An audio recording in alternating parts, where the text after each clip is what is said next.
ایسا عابد جو بے جان چیزوں میں جان ڈال دیتا تھا۔ مناقب کی کتب میں ہے، دلائل کی کتب میں ہے، معجزات کی کتب میں ہے کہ جب واقعہ کربلا سے واپسی ہوئی، ایک شخص جس نے رستے میں بڑی خدمت کی تھی، مولا نے کچھ زیورات وغیرہ کچھ تبرکات بیویوں سے لے کے اس کو دیے، کہا تم نے ہماری بڑی خدمت کی ہے۔ تو کہنے لگا مولا مجھے نہیں چاہیے، میں نے اللہ کی قرب کے لیے خدمت کی ہے، آپ کی محبت میں کی ہے، مجھے پیسہ۔ آل محمد کی خدمت کے بعد انسان انہی سے پیسہ مانگے مناسب نہیں، اچھا ہی لگتا، اگرچہ آپ محبت میں دے رہے ہیں، میں نے اس کے لیے نہیں کیا تھا۔ تو مولا نے اسے زمین پہ پڑا ہوا ایک کالا چکنا پتھر اٹھا کر دیا، اس پہ اپنی مہر لگائی، کہا کبھی بھی تجھے کچھ مانگنا ہو تو اس پتھر سے مانگنا۔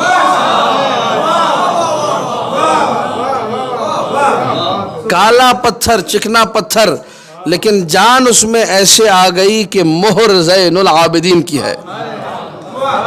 پتھر اس نے جیب میں رکھا، چلا گیا۔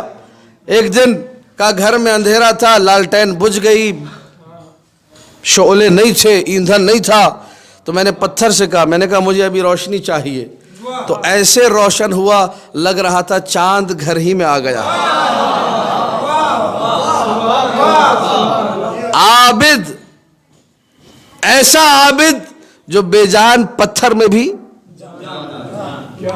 کسی بادشاہ نے بلایا، لگ ایسا رہا تھا کہ اب یا تو جیل میں جاؤں گا یا قتل کیا جاؤں گا، پتھر کو ساتھ لے کر گیا، جو ظالم تھا وہ مہربان ہو گیا، اس کی روش ہی تبدیل ہو گئی۔ کبھی پیسوں کی ضرورت پڑی، درہم و دینار مانگے تو اسی پتھر سے نکل کر سامنے آ گئے۔ جس عابد میں اتنی جان ہو کہ وہ بے جان پتھر میں جان ڈال دے، کائنات کا کون سا مسئلہ ایسا ہے جو عابد کے ذریعے سے حل نہ ہو؟ سلام اللہ علیہ۔ میں اور آپ توسل کریں کبھی امام زین العابدین سلام اللہ علیہ سے، مولا آپ ہماری مشکلات کو حل کیجئے، مولا آپ ہماری مدد کیجئے۔